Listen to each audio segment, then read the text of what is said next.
أعوذ بالله من الشيطان الرجيم.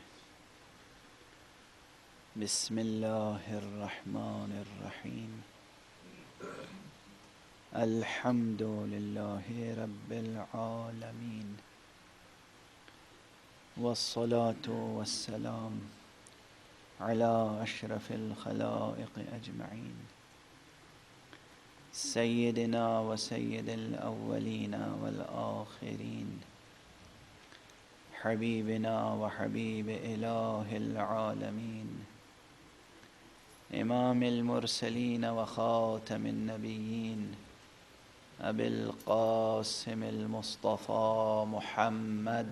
اللهم صل على محمد وآل محمد وعلى أهل بيته الطيبين الطاهرين الهداة المهديين المعصومين المظلومين، واللعنة الدائمة على أعداء الدين أجمعين. أما بعد، فقد قال الله تعالى عز اسمه في محكم كتابه ومتقن خطابه. بسم الله الرحمن الرحيم. ألف لام ميم.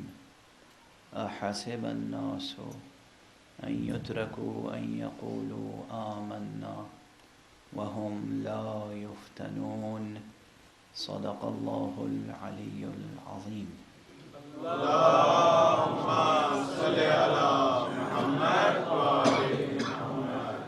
ایک مرتبہ اور بلندتر صلوات. اللهم صل على محمد وآل محمد.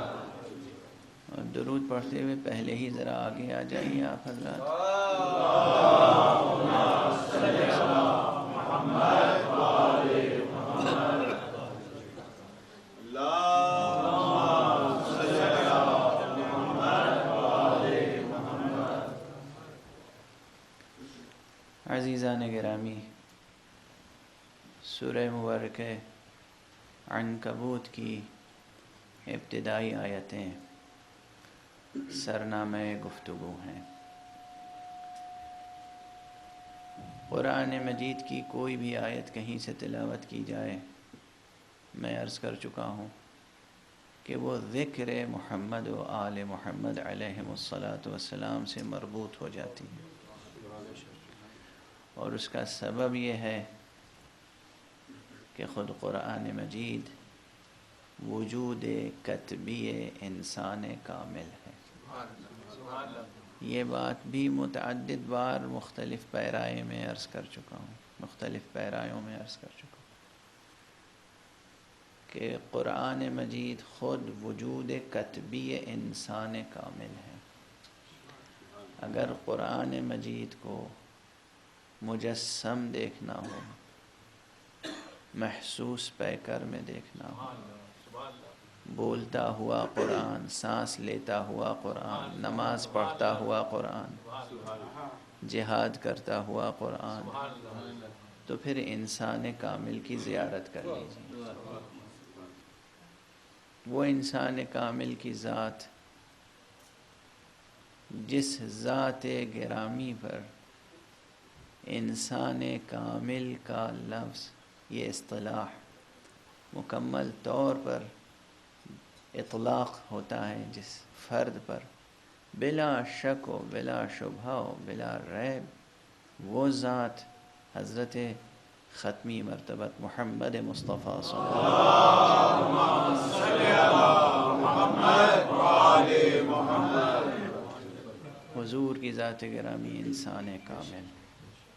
اور اسی اعتبار سے سورہ مبارکہ یاسین کے شروع میں یہ جو 2 حرف ہیں یاسین، اس کی تفسیر میں بعض عرفاء نے کہا ہے کہ اس سے بھی مراد ہے اے انسان کامل.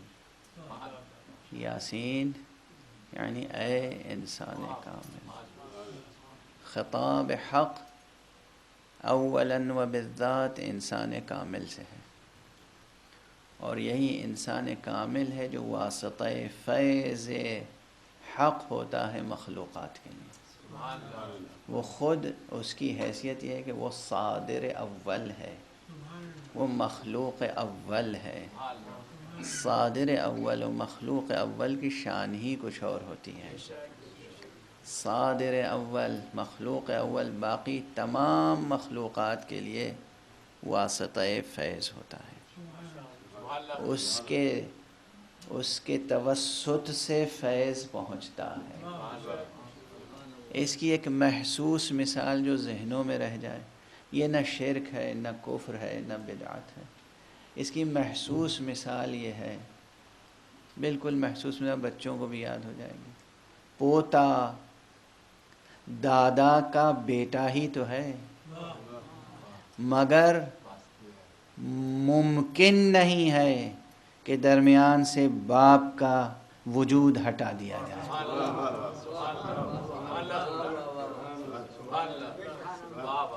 توجہ، جتنا یہ سلسلہ نیچے چلا جائے گا، جتنا اوپر چلا جائے،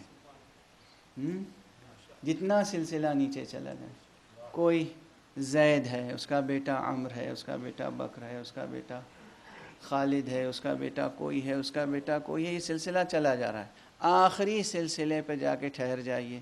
اس آخری فرد کا رشتہ اس زید سے کیا ہے؟ زید مورث اعلیٰ ہے. زید کو یہ باپ کہہ سکتا ہے یا نہیں؟ کہہ سکتا ہے. زید اس کا باپ ہے. یہ زید کا بیٹا ہے یا نہیں؟ زید کا بیٹا ہے. اس کے اور زید کے درمیان جو سلسلہ ہے آباء کا، کیا وہ سلسلہ نظر انداز کیا جا سکتا ہے؟ نہیں کیا جا سکتا. وہ سلسلہ نظر انداز نہیں کیا. یہ نظام ربوبی ہے، یہ نظام قدرت ہے، یہ نظام تخلیق ہے. اس شجرہ تخلیق کو نظر انداز نہیں کیا جا سکتا. یہ اسی حق سبحانہ و تعالیٰ کا بنایا ہوا قانون ہے، ورنہ وہ ہر رحم میں ایک عیسیٰ کی تخلیق کر دینے پر قادر ہے. قادر ہے یا نہیں؟ افعینا بالخلق الاول، کیا ہم ایک بار خلق کر کے عاجز آ گئے؟ ایسا تو نہیں ہے. جس نے رحم جناب مریم سلام اللہ علیہا میں عیسیٰ کی تخلیق کی ہے، وہ ہر رحم میں ایک عیسیٰ کی تخلیق کر سکتا ہے. قادر ہے یا نہیں؟ مسلمان کیا کہتا ہے؟ قادر ہے یا نہیں؟ انکار کر سکتے ہیں قدرت کا؟ نہیں کر سکتے. ایسا نہیں کہ اس کی قدرت منحصر تھی بس ایک فرد کی تخلیق پر. عیسیٰ کے علاوہ کسی اور کو وہ خلق نہیں کر سکتا تھا. اسی لیے جو حضرت عیسیٰ علیہ السلام کو فرزند حق سبحانہ و تعالیٰ کے طور پر متعارف کراتے ہیں، ان کو خدا ان سے بڑی مثال دے دیتا ہے. رسول کو حکم دیتا ہے ان سے احتجاج کیجئے، ان کے سامنے دلیل پیش کیجئے، ان کے سامنے دلیل پیش کیجئے، انہیں جواب دیجئے. کہتے ہیں عیسیٰ ابن اللہ ہیں، کہیے کہ آدم کے بارے میں تمہارا کیا خیال ہے؟ عیسیٰ بغیر باپ کے پیدا ہوئے تھے. عیسیٰ تو بغیر باپ، آدم تو بغیر باپ اور بغیر ماں کے پیدا ہوئے تھے. مثال اس سے بڑی اس لیے دی تاکہ قدرت حق سبحانہ و تعالی واضح ہو جائے. یہ قدرت اس کی کل بھی برقرار تھی، آج بھی برقرار ہے، آخر تک برقرار رہے گی. واضح ہے. اور بالفعل توجہ رکھیے گا، اللہ اکبر،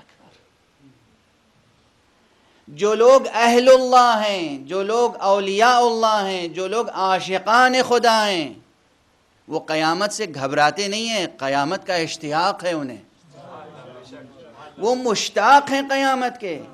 کیوں مشتاق ہیں قیامت کے؟ کیوں مشتاق ہیں؟ اسی لیے میں نے کئی برس پہلے ایک عنوان قائم کیا تھا، اس پہ کئی تقریریں کی تھیں، اور میں نے کہا تھا کہ حشر تو ہمارے لیے عید حشر ہے، جشن حشر ہوگا، عید محشر کے ہم منتظر ہیں. توجہ ہے. کیوں ہے یہ کیفیت؟ اس لیے کہ اگر واقعاً حضرت حق سبحانہ و تعالی سے محبت ہے، عشق ہے، اس کے دیدار کی ہوس ہے، اس کی رؤیت کی طلب ہے، تو پھر اس کے تمام جلووں کو دیکھنے کی آرزو ہوگی، اس کے معجزات کو دیکھنے کی آرزو ہوگی.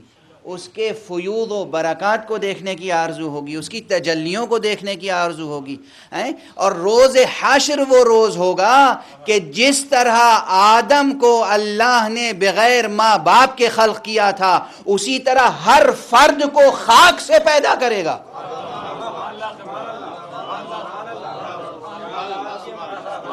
توجہ ہے، توجہ ہے۔ یہ جو سلسلہ ہے ماں باپ کا سلسلہ، یہ جو رشتے ہیں، یہ جو خاندان کا سلسلہ ہے، یہ جو تناسل کا سلسلہ ہے، یہ جو ازدواج کا سلسلہ ہے، یہ سب اس دنیا کے لیے ہے۔ اور خاک کا پیوند ہونے کے بعد پھر یہ سلسلہ باقی رہتا ہے؟ نہیں رہتا۔ قیامت میں تمام رشتے منقطع ہو جائیں گے، جو بھی پیدا ہوگا اسی خاک سے پیدا ہوگا۔ یہ خود معجزہ ہر فرد دیکھے گا کہ خاک سے آدم پیدا ہو رہا ہے۔ توجہ ہے؟ تو نہ بغیر باپ کے خلق کرنے کی قدرت محدود ہے ایک فرد تک، نہ بغیر ماں باپ کے پیدا کرنے کی قدرت محدود ہے ایک فرد آدم تک۔ اللہ کی ہر قدرت بے پناہ ہے، اللہ کی ہر صفت بے پناہ ہے، اور یہ تمام صفتیں یا ان میں سے بہت سی صفتیں روز حشر سامنے آئیں گی۔ اس لیے اہل اللہ حشر کے مشتاق ہوتے ہیں، حشر کے قیامت کے مشتاق ہوتے ہیں، خائف نہیں ہوتے۔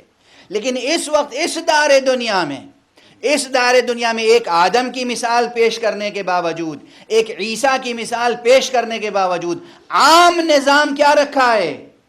عام نظام نظام اسباب ہے، عام نظام نظام وسائط ہے، عام نظام وسائل ہے۔ یہاں وسائل کا انکار نہیں کر سکتے۔ یہاں جو فیض حضرت حق سبحانہ و تعالیٰ کا پہنچ رہا ہے وہ وسائط کے ذریعے سے، وہ وسائل کے ذریعے سے، وہ وسائط و وسائل کے ذریعے سے۔ اور سب سے بڑا ذریعہ انسان کامل یعنی حضرت محمد مصطفیٰ صلی اللہ علیہ وسلم۔ جو بھی فیض ربوبی ہے، جو بھی فیض حق ہے، وہ پہنچتا ہے بندوں تک، تمام مخلوقات تک۔ واسطہ فیض پہلے مرحلے میں کون ہے؟ حقیقت محمدیہ، حضرت محمد مصطفیٰ ختمی مرتبت صلی اللہ علیہ وسلم۔ وہ صادر اول ہیں، وہ مخلوق اول ہیں۔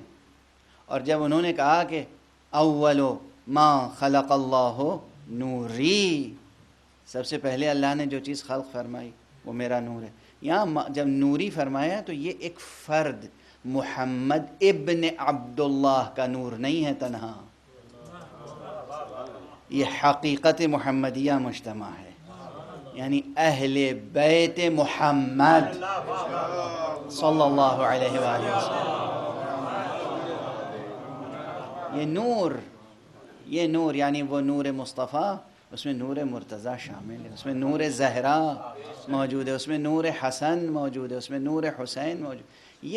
یہ ہستیاں صادر اول ہیں، یہ ہستیاں مخلوق اول ہیں، حقیقت محمدیہ میں سب شریک ہیں۔ مقام رسالت و نبوت میں منفرد ہے محمد ابن عبداللہ، نبوت مخصوص ہے محمد ابن عبداللہ کے لیے، رسالت مخصوص ہے محمد ابن عبداللہ کے لیے، مقام ختم نبوت مخصوص ہے محمد ابن عبداللہ صلی اللہ علیہ وآلہ وسلم۔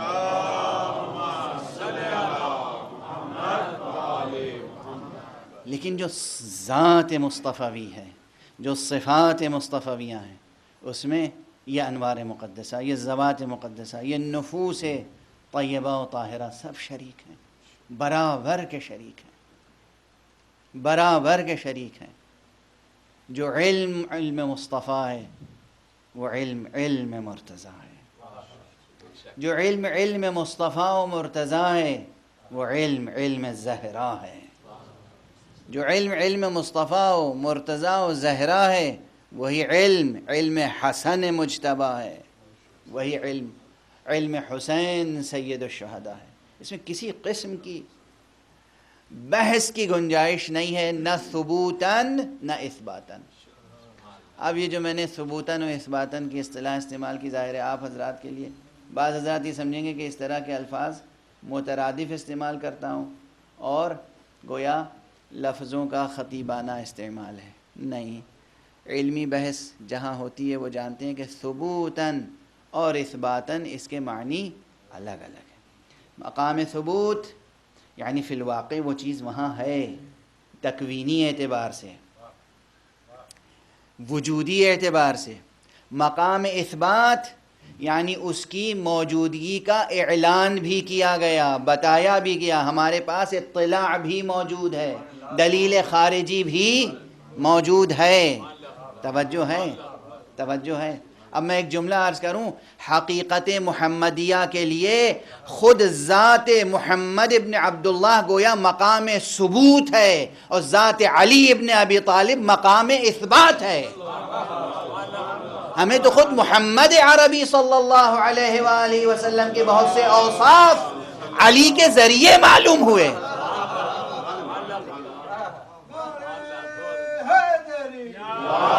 جیسے کل میں گزارش کر رہا تھا کہ حق سبحانہ و تعالیٰ کے اوصاف، حق سبحانہ و تعالیٰ کے اوصاف ہمیں پیغمبر صلی اللہ علیہ وسلم کے ذریعے سے معلوم ہے، مولا کائنات امیر المؤمنین علی ابن ابی طالب علیہ السلام کے ذریعے سے اسی طرح بہت سے اوصاف حضرت ختمی مرتبہ صلی اللہ علیہ وآلہ وسلم کے ہمیں معلوم کس کے ذریعے سے ہوئے؟ علی کے ذریعے سے، زہرا کے ذریعے سے معلوم ہے، حسن و حسین کے ذریعے سے معلوم ہے۔ یہ 14 معصومین میں سے 13 معصومین گویا 13 شرحیں ہیں کتاب ذات مصطفیٰ کی۔ کتاب ذات مصطفیٰ کی یہ شرحیں ہیں۔ پہلی شرح ذات گرامی امیر المؤمنین علی ابن ابی طالب علیہ السلام۔ صلی علی محمد و آل محمد۔ علی کے اوصاف بھی کل گزارش کر چکا کہ نامتناہی ہیں، اور اتنے ہیں اوصاف اور کمالات۔ کل جو میں نے حدیث عرض کی تھی، یا بقول بعضے کہ وہ حضرت عبداللہ ابن عباس کا قول ہے کہ اگر تمام دنیا کے سمندر سیاہی بن جائیں، درخت قلم بن جائیں،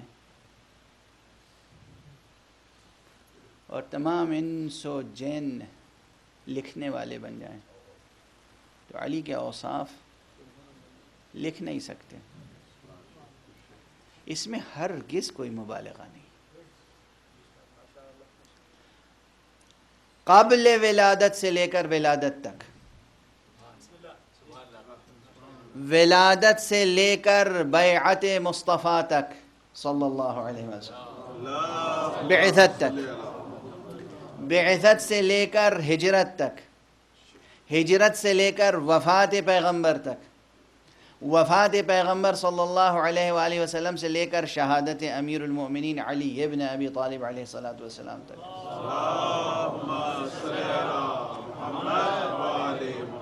اگر مرحلہ بمرحلہ ان مراحل میں کرامات و معجزات و اوصاف علی کی جستجو کیجیے صحیح سندوں کے ساتھ،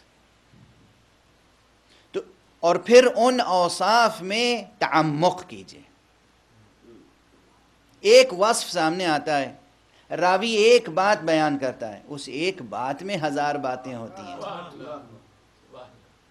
اس ایک بات میں 1000 باتیں ہوتی ہیں۔ راوی نے کہہ دیا علی کا نام قرآن میں صبر ہے، اس ایک لفظ صبر میں حیات علوی کے کتنے واقعات ہیں،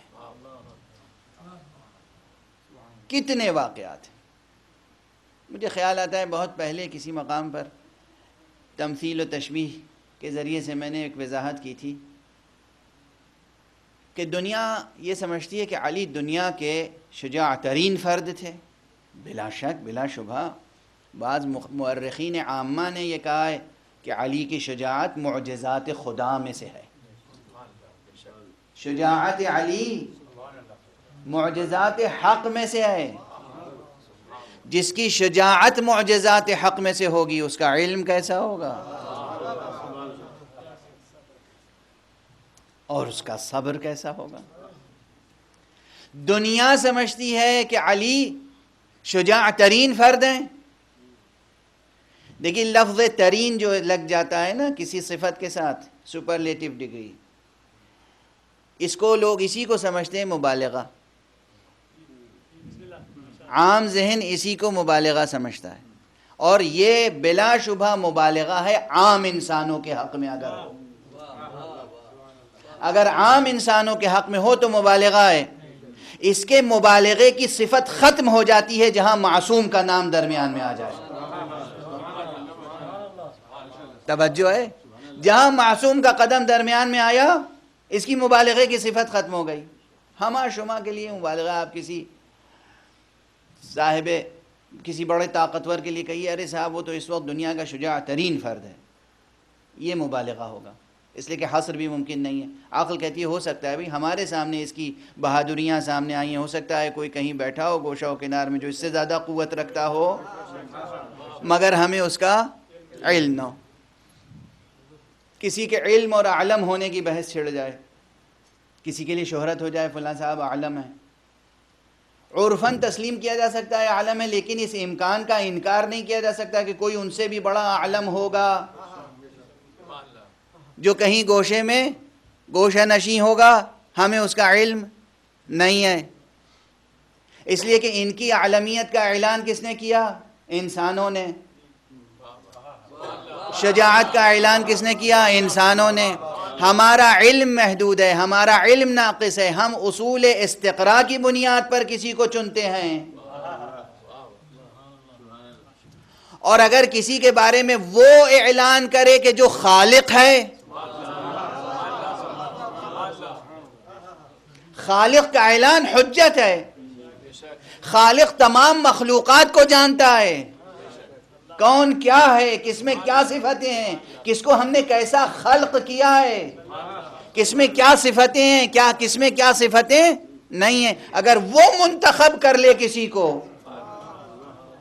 تو پھر وہاں یہ مبالغے کی صفت ترین والے کلمے سے ختم ہو جاتی ہے.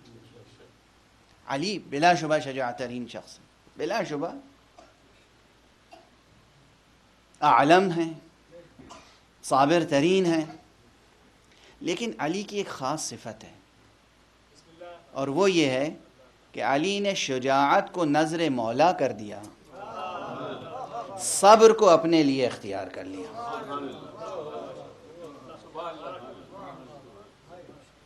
توجہ ہے؟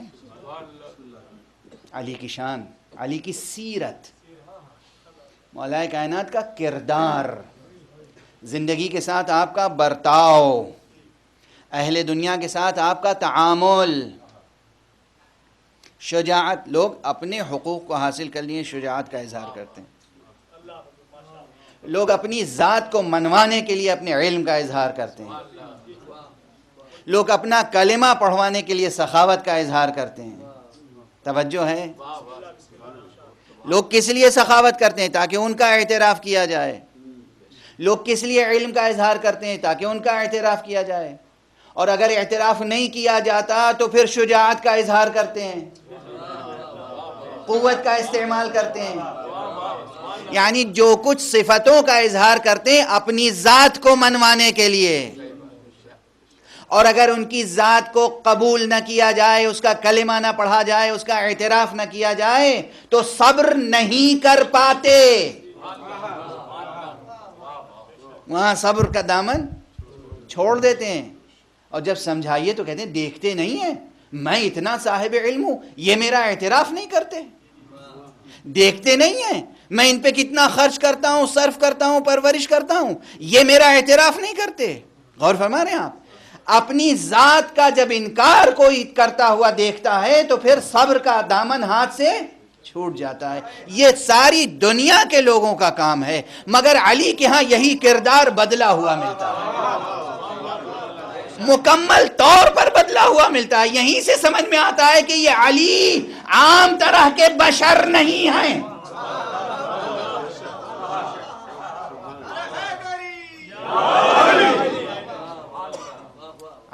عام انسانوں کی طرح انسان نہیں ہے، علی عام افراد بشر کی طرح بشر نہیں ہے۔ علی کیا شجاعت ہے؟ شجاعت ہمیشہ تب ظاہر ہوئی جب اللہ سبحانہ و تعالیٰ کی قدرت کا اظہار مقصود ہوا۔ علم ہمیشہ تب ظاہر فرمایا جب اللہ اور اللہ کے رسول کے علم کا اظہار کے اس بات کی باری آئی، اس کا ثبوت فراہم کرنا ہوا۔ اپنی ذات پر جب آنچ آئی، صبر کو سپر بنا لیا۔ لوگ شجاعت کو سپر بناتے ہیں، علی صبر کو سپر بناتے ہیں۔ یہیں سے معلوم ہوتا ہے علی کچھ اور ہیں، علی علی ہیں، علی کچھ اور ہیں، یعنی علی علی ہیں۔ تاریخ پڑھیے، دوسروں نے لکھی ہو، دشمنوں نے لکھی ہو یا اپنوں نے لکھی ہو۔ اللہ اکبر، کس میں طاقت ہے جو علی کے فضائل کو بیان کر سکے۔ میں مثال عرض کروں، علی کے بچپن کی مثال۔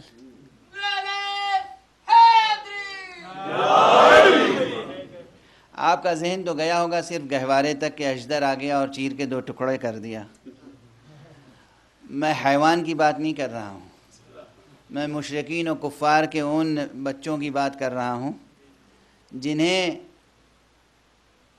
لوگوں نے سکھا دیا تھا کہ دیکھو جب محمد کو دیکھو تو ان کو نشانہ بنانا، جب محمد کو دیکھو تو ان پہ پتھر پھینکنا، انہیں زخمی کرنا۔ پیغمبر زخمی ہو جاتے تھے، پیغمبر پہ پتھروں کی بارش ہوتی تھی۔ بعثت کے بعد اس وقت پورے شہر میں صرف 2 ہستیاں تھیں جو پیغمبر کی ناصر و یاور و مددگار، ایک باپ ایک بیٹا۔ ایک ابو طالب علیہ السلام کی ذات تھی، ایک علی ابن ابی طالب علیہ السلام۔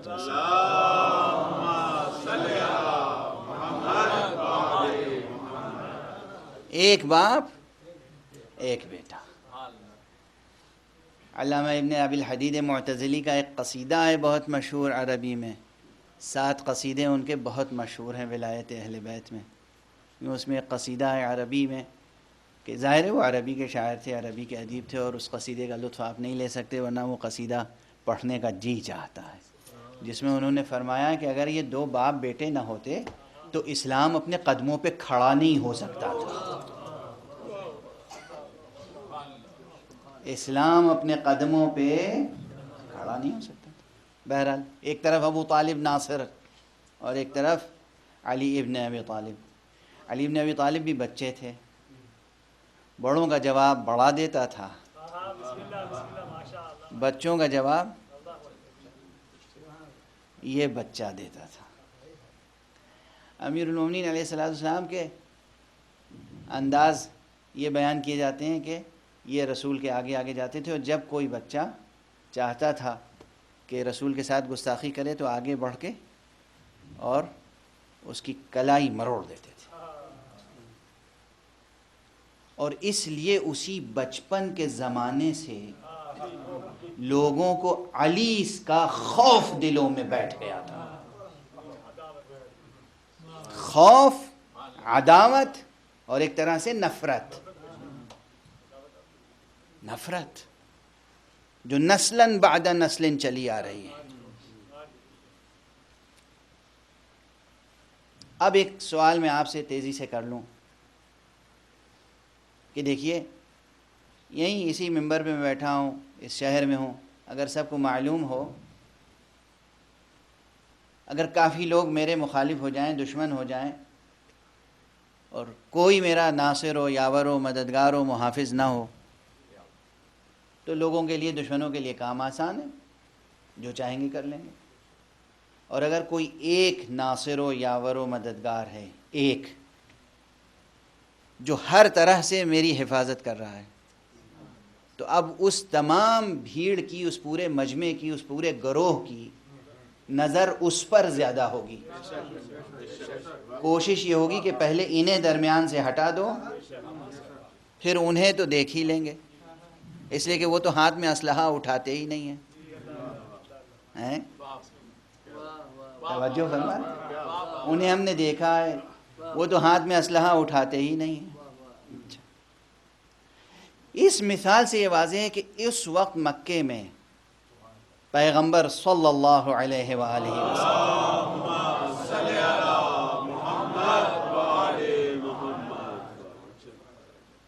تبلیغ حق فرما رہے ہیں، تبلیغ توحید فرما رہے ہیں، دعوت توحید دے رہے ہیں، کہہ رہے ہیں قولوا لا الہ الا اللہ تفلحوا، لا الہ الا اللہ کہو فلاح پا جاؤ گے، یہ بتوں کی پرستش چھوڑ دو، یہ لات و عزا و منات ان کی پرستش چھوڑ دو، شرک سے باز آ جاؤ، کفر سے باز آ جاؤ، بدکاریوں سے باز آ جاؤ، گناہوں سے باز آ جاؤ۔ پیغمبر دعوت دے رہے ہیں، اور ان کی حفاظت کون کر رہا ہے؟ امیر المومنین علی ابن ابی طالب علیہ السلام حفاظت کر رہے ہیں۔ اب آپ یہ بتائیے، فطری بات ہے، ظاہر سی بات ہے، اس میں کسی بڑی پیچیدہ میتھمیٹکس کی ضرورت نہیں ہے، جتنے حملے پیغمبر پہ ہوتے ہوں گے اس سے کئی گنا زیادہ حملے خود علی پہ ہوتے ہوں گے، چھپ چھپ کے ہوتے ہوں گے، ظاہر بظاہر ہوتے ہوں گے، مگر ایک روایت بھی ایسی آج تک نہیں پہنچی کہ علی نے اپنے اوپر حملہ کرنے والے کا کبھی جواب دیا ہو پلٹ کے۔ پیغمبر پہ حملہ کرنے والوں کا جواب دینے والا اپنی ذات پہ حملہ کرنے والوں کو جواب نہیں دیتا، یہ مقام صبر ہے، اسے کہتے ہیں حلم، اسے کہتے ہیں بردباری، اسے کہتے ہیں صبر۔ بچپن جو زمانہ ہی بے صبری کا ہوتا ہے، جب اس میں علی نے اتنا صبر دکھایا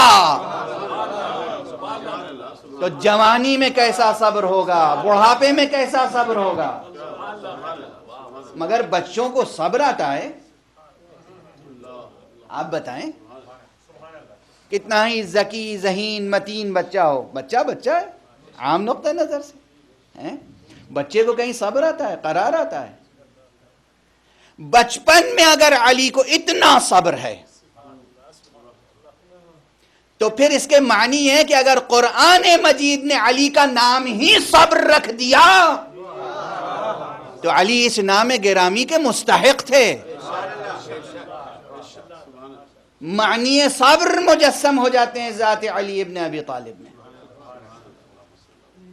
اس لیے میں نے عرض کیا کہ علی نے شجاعت کو سپر نہیں بنایا، صبر کو سپر بنایا، ایک ایک صفت پہ۔ اور اس میں کتنے واقعات ہیں بچپن سے لے کر، میں مثال عرض کروں، مماثل واقعات مماثل ہوتے ہیں مگر الگ الگ ہوتے ہیں۔ آپ کسی شخص کے ساتھ ساتھ چلیں،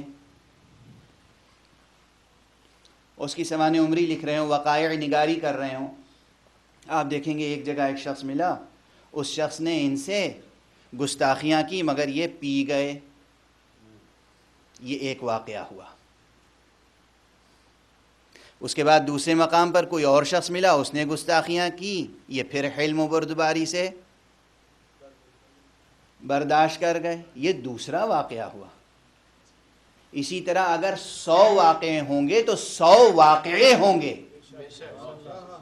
وہ 100 واقعے مل کر ایک واقعہ نہیں ہوگا، ان 100 واقعات میں ایک صفت کا اظہار ہو رہا ہے۔ واقعے 100 ہیں، صفت ایک ہے۔ یہ اور بات ہے کہ ہر واقعے میں اس صفت کا ایک نیا چہرہ سامنے آ رہا ہے۔ صفت ایک ہے، چہرہ نیا سامنے آ رہا ہے۔ یہی صورتحال دوسرے اوصاف کے تعلق سے ہے۔ علم، بس اتنا کہہ دینا کہ علی بہت بڑے عالم تھے، اعلم تھے، دنیا سمجھتی ہے کہ بس یہی تو ہے۔ علی بہت علم رکھتے تھے، علی بہت شجاعت رکھتے تھے، علی بہت وفادار تھے، بھئی اور کون سی فضیلت ہے علی کی؟ گویا سمجھتے ہیں کہ یہ بڑی معمولی فضیلت ہیں۔ نعوذ باللہ، بعض حضرات کو تو یہ جملہ کہتے ہوئے میں نے سنا ہے، ارے ہاں بھائی ایک فضیلت ہوتی ہے، معمولی سی فضیلت ہے، اب اسے آپ مبالغہ سے کام لے کر جس قدر چاہیں بڑھا چڑھا کر بیان کریں۔ کس قدر بے خبری ہے، یہ دانشوری نہیں، یہ عقل عیار منافق ہے جو فضیلتوں کے انکار کا نیا نیا پیرایا ڈھونڈتے ہیں۔ یہ منافقت کی عیاری ہے، اسے عقل نہیں کہتے، اسی کو نکرہ کہتے ہیں۔ یہ عقل نہیں ہے، اسی کا نام شیطنت ہے۔ علی عالم تھے، بس عالم تھے یہ کہہ کے آپ گزر گئے؟ کتنے مواقع پر علی کا علم دیکھا گیا، کتنے مواقع پر، کتنے مواقع پہ علی کا صبر دیکھا گیا، کتنے مواقع پہ علی کا حلم دیکھا گیا۔ بس ایک واقعے کی طرف اشارہ کروں، وقت کی رعایت بھی پیش نظر ہے۔ امیر المؤمنین علی ابن ابی طالب علیہ السلام، بچپن کے واقعات کی طرف اشارہ ہو گیا کہ کس قدر دشمنی تھی امیر المومنین علیہ السلام سے، نہایت نازیبا الفاظ و القاب سے اسی وقت حضرت علی کو یاد کرتے تھے۔ یہ مشرکین پیغمبر کے ساتھ ہر جنگ میں رہے، بدر میں جن کو علی ابن ابی طالب نے قتل کیا، ان قتل ہونے والوں کی اولاد کے دل میں کب تک یہ کینہ رہا، وہ تخت شام پر بیٹھنے والوں کی آوازیں گواہ ہیں۔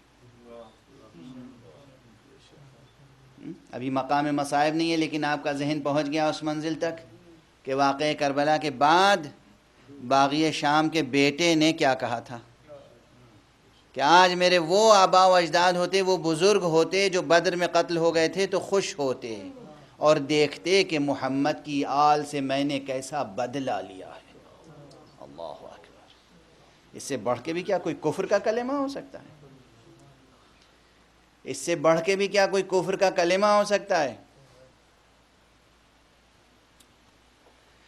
تو بدر، احد، خیبر، خندق، ان تمام جنگوں میں جن کی تفصیلات آپ بارہا سنتے رہتے ہیں، کس کی شمشیر چمکتی رہی؟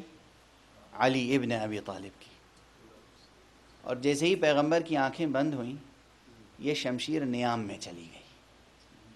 یہ دلیل ہے اس بات کی کہ علی نے شجاعت نظر مصطفیٰ کر دی تھی، صبر کو اپنی ذات کے لیے قبول کر لیا تھا۔ شجاعت نظر لا الہ الا اللہ، شجاعت نظر محمد رسول اللہ، اپنے لیے صبر۔ علی صبر پیشہ ہے، علی نے صبر کو سپر کیا ہے، دنیا شجاعت کو سپر کرتی ہے۔ یہ صبر کی کیفیت، اور صبر کے ساتھ صبر یوں ہی نہیں پیدا ہوتا۔ اگر آپ اجازت دیں، اب یہ تحلیل نفسی کی بحثیں ہیں، یہ علم اخلاق کی بحثیں ہیں، اس علم اخلاق کی جس کی بنیاد نفسیات پر ہے، کہ صفات کا جو شجرہ ہوتا ہے، ایتھکس یا مورل فلسفی، جب آپ اس پر بحث کریں گے علمی انداز سے، علم النفس کو درمیان میں رکھ کر، علم نفس، نفس انسانی، انسان شناسی، روح شناسی، نفس انسان کی معرفت، تو وہاں یہ بحث ہوگی کہ اوصاف، آپ سب غور کیجئے گا اس پر، ہر شخص کو حق ہے غور کرنے کا، اس لیے کہ ایک کتاب سب کے سامنے کھلی ہوئی رہتی ہے ہمیشہ، اور وہ اس کا اپنا نفس ہے۔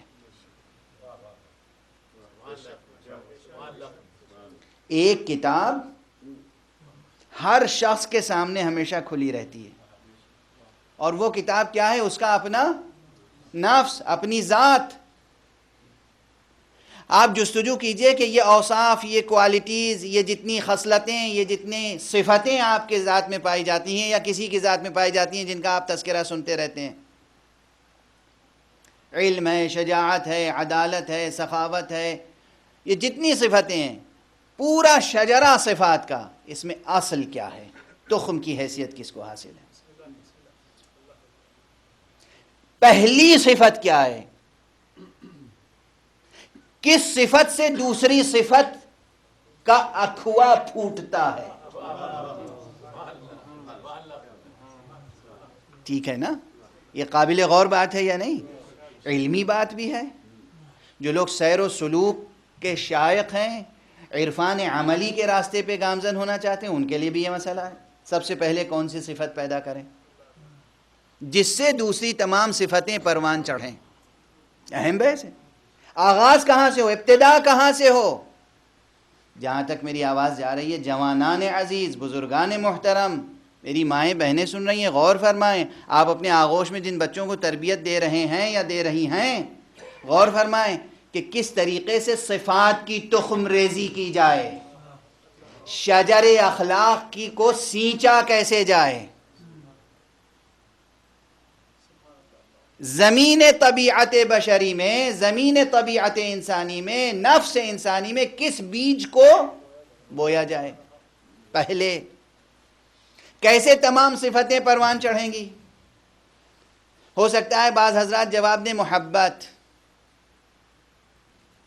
میں عرض کر چکا ہوں، جو کچھ پہلے عرض کر چکا ہوں اسے دہراؤں گا نہیں اب اس مرحلے پر، بلا تکلف عرض کر دوں، بلا تمہید، تمام اوصاف کا بیج، اصل، جڑ علم ہے، معرفت ہے۔ جتنے بھی اوصاف پیدا ہوتے ہیں وہ علم و معرفت کی بنیاد پر پیدا ہوتے ہیں، جہل کی بنیاد پر کوئی صفت پیدا نہیں ہو سکتی۔ دو چیزیں ہیں یاد رکھیے گا، زمین اور بیج کی مثال یاد رہے گی نا ہمیشہ، زمین ہے حیات، بیج ہے علم۔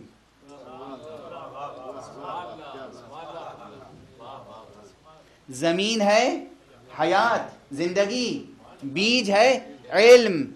زندگی کی زمین میں علم بو گے تو پورا شجرہ تیار ہو کر سامنے آئے گا، شجرہ اوصاف، شجرہ اخلاق۔ اور اگر علم نہیں ہوگا، جہل کی بنیاد پر کوئی صفت پیدا نہیں ہو سکتی۔ تو پہلی صفت علم ہے، واضح رہے، پہلی صفت علم ہے۔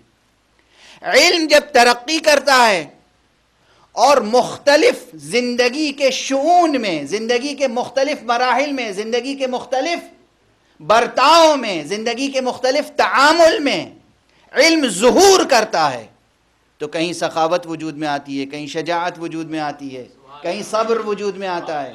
تمام صفتیں دو چیزوں کے تعامل سے وجود میں آتی چلی جاتی ہیں، قوت حیات اور قوت علم۔ اس میں یہ بحث آپ کر سکتے ہیں کہ شجاعت زیادہ اہم مرحلہ ہے یا صبر؟ جواب یہ کہ شجاعت بڑا اہم مرحلہ نہیں ہے، صبر اس سے بھی بلند تر مرحلہ ہے۔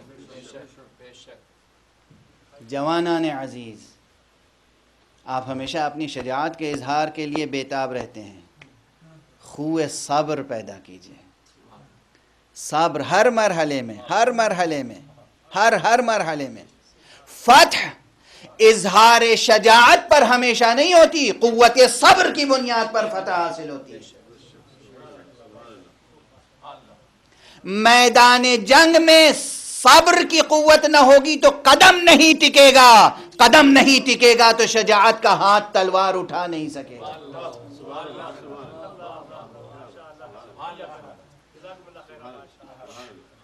قدم ٹکنے، ثبات قدم کے لیے صبر درکار ہے، تلوار اٹھانے کے لیے شجاعت درکار ہے۔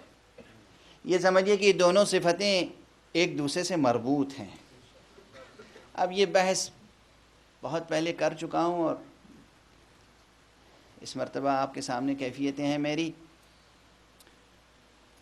کہ جتنی صفتیں ہیں، شجاعت ہے، صبر ہے، حلم ہے، سخاوت ہے، تمام وجودی صفتیں۔ وجودی کے معنی ہے جو صفتیں پائی جاتی ہیں۔ ہم لوگ اشتباہ کرتے ہیں، بعض چیزیں جو نہیں پائی جاتی ان کو بھی صفت کہتے ہیں، وہ صفت نہیں ہے۔ جو صفتیں پائی جاتی ہیں وہی صفت ہیں، وجودی صفتیں۔ مثلا علم پایا جاتا ہے، شجاعت پائی جاتی ہے، صبر پایا جاتا ہے، جہل پایا نہیں جاتا۔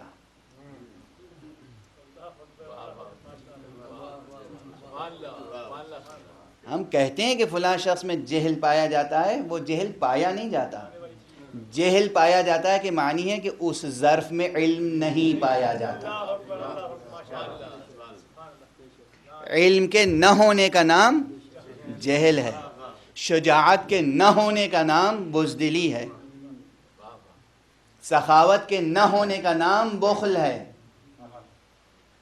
یہ چیزیں امر عدمی ہیں، وہ امر وجودی۔ علم پایا جاتا ہے اور جتنی صفتیں پائی جاتی ہیں وہ سب اپنی حقیقت میں ایک ہیں. یہ میں اس ابھرنے والے سوال کا جواب دے رہا ہوں کہ جو علم اخلاق کی بحث اگر گہرائی سے کریں تو وہ کہیں گے صاحب علم اخلاق میں تو بنیادی طور پہ 3 شاخیں بتائی گئی ہیں.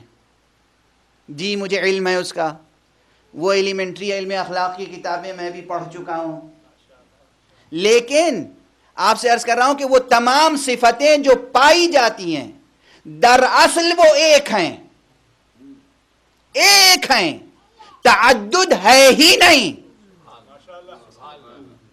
وہ صفتیں ایک ہیں.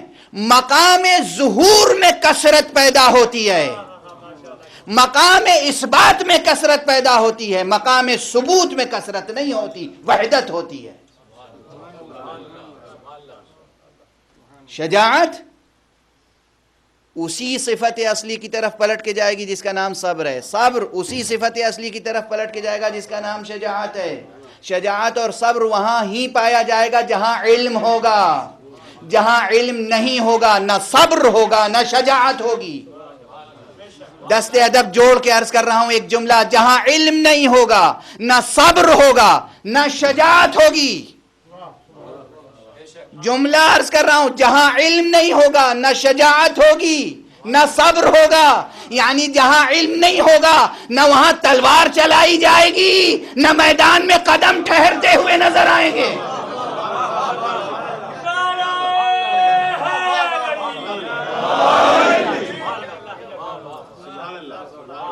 صبر کا تقاضا کیا ہے؟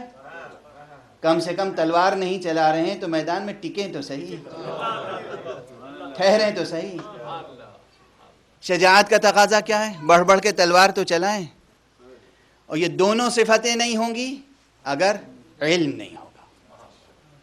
جہاں علم ہوگا وہیں شجاعت ہوگی، جہاں علم ہوگا وہیں صبر ہوگا.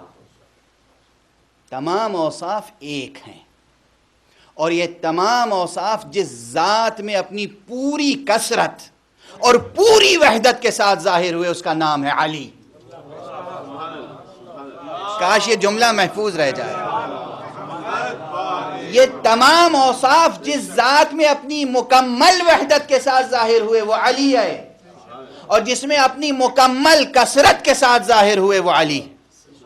علی کی سخاوت، علی کی شجاعت، علی کا صبر. بس وقت گزر گیا، وقت گزر گیا. بچپن سے لے کر جوانی تک، جوانی سے لے کر آخر عمر تک امیر المؤمنین علی ابن ابی طالب علیہ الصلوۃ والسلام کہ شجاعت اور حلم و صبر کی ایک مثال عرض کروں اور گفتگو کو تمام کروں. بعد پیغمبر تلوار نیام میں رکھ لی اور اس کے بعد صبر کیا کتنے دنوں تک؟ 25 سال تقریباً. اس کے بعد پھر کب حکومت قبول فرمائی؟ توجہ رکھیے گا، توجہ رکھیے گا. جب تمام ایک دو نہیں 10-20 نہیں 100-50 نہیں، پوری مملکت اسلامی کا مجمع آ کر علی کے دروازے پہ کھڑا ہوا ہے اور کہتا ہے یا علی ہم آپ کے علاوہ کسی کو اپنا حاکم قبول کرنے کے لیے اب تیار نہیں، آپ ہاتھ بڑھائیں ہم بیعت کریں گے. تاریخ میں سب کچھ موجود ہے، آپ بار بار سنتے رہیں. امیر المومنین علی ابن ابی طالب علیہ الصلوۃ والسلام مجبور ہو کر بیعت قبول فرماتے ہیں. اب جو میں عرض کر رہا تھا کہ فضائل امیر المومنین، اوصاف و محامد امیر المومنین، ذرا توجہ فرمائیے گا. پھر مسجد میں سب جمع ہوئے، علی ابن ابی طالب ممبر پہ آئے، سب نے بیعت کی. اس کے بعد بھی علی ابن ابی طالب فرماتے ہیں عمار کی طرف اور اپنے خاص اصحاب کی طرف، قوموا فتخللوا الصفوف ونادوا هل من کارہ، اٹھو اور تمام لوگوں کی صفوں میں جاؤ آگے اور آواز دو، کیا کوئی ایسا بھی ہے تمہارے درمیان جس نے خوف سے، رعب سے، کراہت سے زبردستی بیعت کر لی ہو؟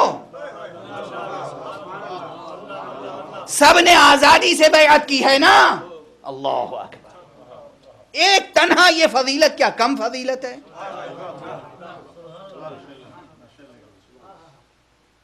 قوموا فتخللوا الصفوف، اٹھو جاؤ صفوں میں، لوگوں کے درمیان ایک ایک صف میں جاؤ.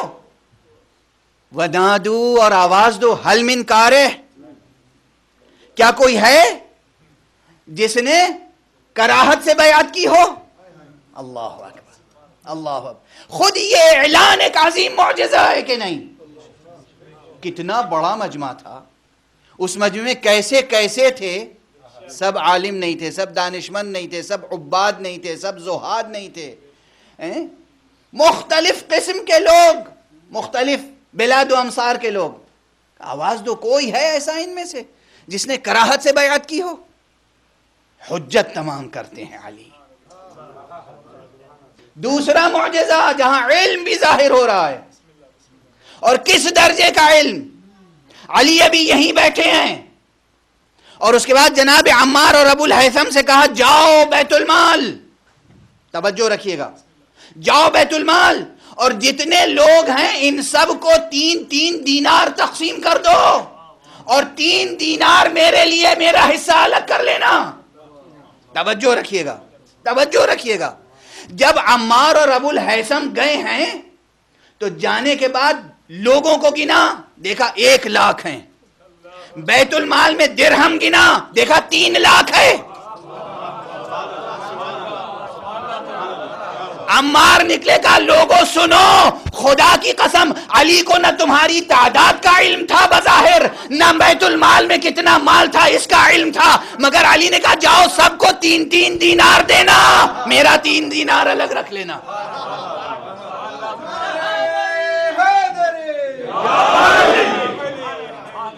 توجہ ہے، توجہ ہے. قدم بقدم، نفس بنفس، مرحلہ بمرحلہ علی کی زندگی بظاہر عام انسان کی زندگی نظر آتی ہے، بباطن معجزہ حق نظر آتا ہے. معجزہ، یہ ایک جملہ معجزہ ہے. ممبر پہ بیٹھے ہیں لوگ بیعت کر رہے ہیں، کہا جاؤ اچھا بیت المال. کس کے پاس تھا بیت المال؟ کس کے قبضے میں تھا بیت المال؟ کس کے پاس تھی بیت المال کی چابیاں؟ کس کے پاس تھی خلیفہ سابق کی مہریں؟ علی کا کوئی تعلق تھا، کوئی آنا جاتا تھا بیت المال سے؟ ایک دم سے اعلان کیا جاؤ بیت المال میں اور جتنے لوگ ہیں سب کو 3 دینار تقسیم کر دو، اور میرا حصہ بھی 3 دینار الگ رکھ دینا. سب کو گنا گیا تو بشمول امیر المومنین اس وقت 1 لاکھ افراد موجود تھے.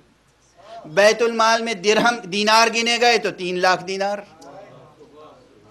اس موقع پر جناب عمار یاسر نے مجمع کو خطاب کر کے کہا ہے کہ لوگوں یہ خدا کی آیت ہے، یہ خدا کی نشانی ہے، یہ خود معجزہ ہے کہ حق تمہارے سامنے جلوگر ہو گیا ہے. اب اس حق سے روگردانی نہ کرنا.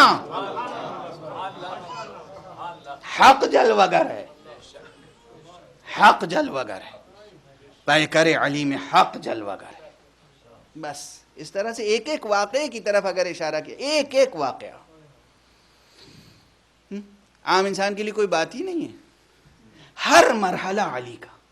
یہاں پر علم علی، اس کے بعد جناب امیر المومنین علی ابن ابی طالب علیہ السلام،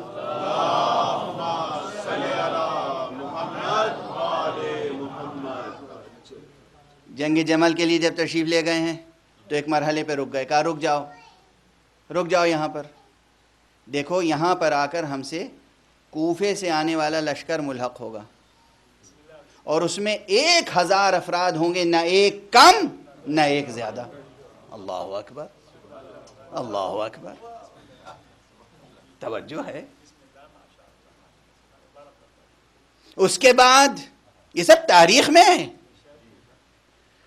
جو ناصبی ہیں، جو خوارج ہیں، انہوں نے بھی نقل کیا ہے. بس حیرت ہمیں اگر ہوتی ہے تو اس پر کہ معجزے پہ ہم دیکھتے رہے اور پھر بھی انکار کرتے رہے. اسے کہتے ہیں شقاوت. شقاوت کی تفسیر کتاب میں پڑھو گے تو سمجھ میں نہیں آئے گی، ان کی سیرتیں دیکھو گے تو سمجھ میں آئیں گی. میں عرض کروں کہ جس طرح علم کے معنی، صبر کے معنی، شجاعت کے معنی، حلم و بردباری کے معنی، فضائل حمیدہ کے معنی، سیرت معصومین کا مطالعہ کریں گے تو سمجھ میں آئیں گے یہ معانی، ورنہ سمجھ میں نہیں آ سکتے. اسی طرح لفظ شقاوت، اس کے معنی سمجھ میں آئیں گے دشمنان اہل بیت کی سیرت دیکھ کر. ایک کے بعد ایک معجزہ دیکھ رہے ہیں اور پھر بھی انکار کر رہے ہیں. وہاں درہم کی تقسیم یا اور بے شمار، یہاں لشکر کی تعداد، اس کے بعد جنگ نہروان. جب خوارج جمع ہوئے ہیں نہروان میں، امیر المومنین نے کہا جاؤ ان سے جنگ کرو، ہم مأمور ہوئے ہیں اس پر. ان میں سے 9، ان میں سے 10 یا 10 سے زیادہ نہیں بچیں گے، اور ہمارے لشکر میں سے 10 یا 10 سے زیادہ قتل نہیں ہوں گے. وہی ہوا. یہاں تک کہ شخصوں کے نام تک علی کو معلوم ہے کہ کون قتل ہو چکا ہے، کون زندہ ہے. توجہ ہے، یہ سب تاریخوں میں موجود ہے، یہ سب تاریخوں میں موجود ہے. اس وقت دیکھنے والوں نے بھی ایمان نہیں قبول کیا، آج پڑھنے والے ایمان قبول نہیں کرتے. یہ علی کی مظلومیت ہے. بس گفتگو کو سمیٹ رہا ہوں.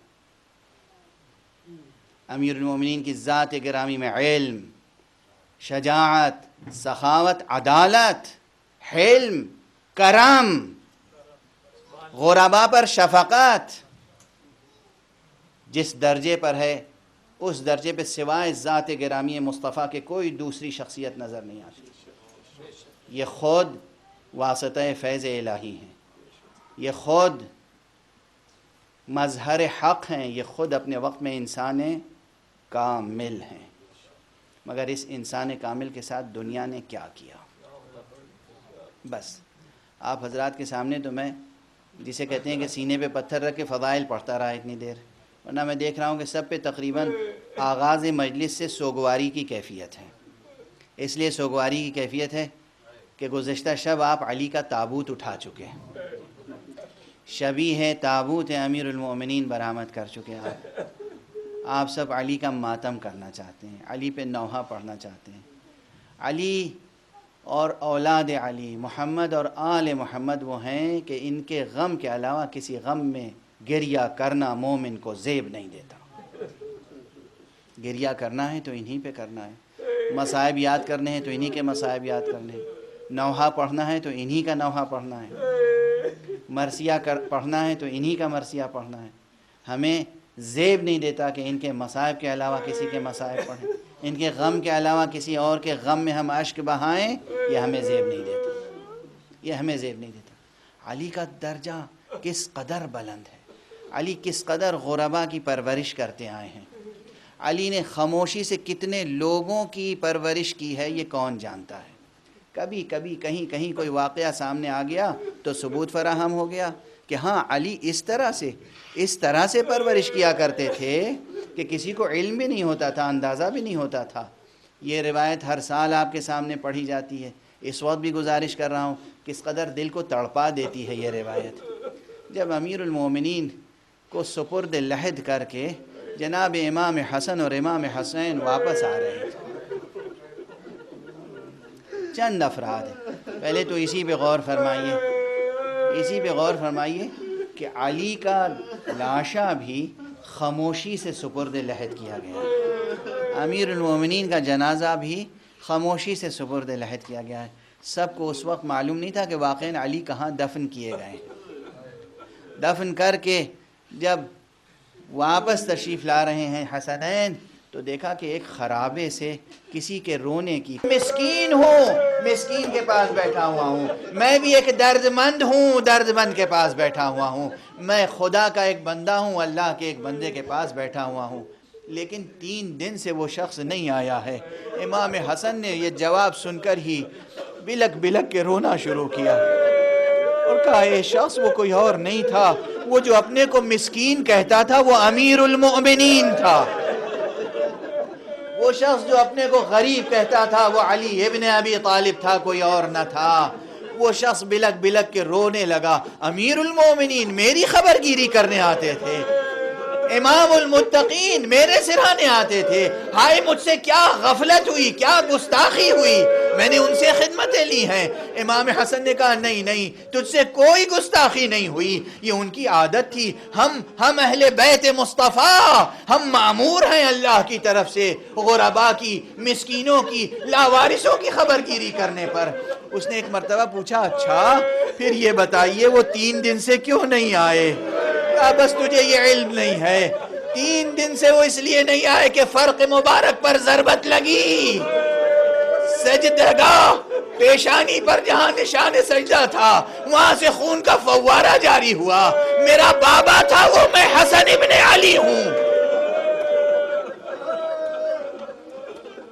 میں حسن ابن علی ہوں. میں اپنے بابا کو ابھی سپرد لحد کر کے آ رہا ہوں, اب وہ اس دنیا میں نہیں رہ گئے. ایک مرتبہ اس نے بلک بلک کے رونا شروع کیا اور کہا حسن ابن علی, آقا, مولا, اب آپ مجھ پر ایک احسان کر دیجئے, اور وہ احسان یہ کہ مجھے لے چل کے قبر علی تک پہنچا دیجئے. اجرکم علی اللہ. میں عرض کرتا ہوں اہل بیت کے علاوہ شاید یہ پہلا زائر ہے جو قبر علی کا زائر. خدا آپ سب کو زیارت قبر علی نصیب فرمائے. سب نجف جائیں, غری جائیں, امیر المومنین کی قبر کی زیارت کریں. یہ پہلا زائر ہے. حسن و حسین نے کہا چلو ہم تمہیں لے چلتے ہیں. وہ گیا اور ایک مرتبہ قبر پر رخسار رکھنے کے بعد کہا یا علی, مجھ سے بہت گستاخی ہوئی, مجھے معلوم نہیں تھا آپ میری خبر گیری کے لیے آتے. اس کے بعد اس نے کہا پروردگار اب مجھ کو اس کے بعد زندہ نہ رکھنا, بہت گستاخی ہو چکی. علی نے میری تیمارداری کی ہے, علی نے میری خبر گیری کی ہے, اب ایسا نہ ہو اولاد علی سے میں خدمت لوں. پروردگار میری روح کو قبض کر لے. روایتوں میں ہے وہیں اسی مقام پر اس نے جان جعفری کے سپرد کی. اور میں کہتا ہوں یہ وہ پہلا شخص ہے جو جوار علی میں وادی السلام میں دفن ہوا. میں بس آخری جملہ عرض کروں, آپ کی آوازیں بلند ہیں پھر بھی عرض کروں گا, یا علی, آپ کے مصائب میں اور آپ کے بیٹے حسین کے مصائب میں بہت تفاوت ہے. آپ خود احترام سے دفن کیے گئے, آپ کے جوار میں جو پہلا زائر آیا اسے دفن کیا گیا, مگر آقا حسین کو دفن نہیں کیا گیا. اور لاش حسین کی پہلی زائرہ کوئی اور نہیں, حسین کی 4 سال کی بچی پیاسی سکینہ تھی. اور اس زائرہ کو دفن نہیں کیا گیا, تازیانے لگا کر, تماچے لگا کر لاش حسین سے جدا کیا گیا.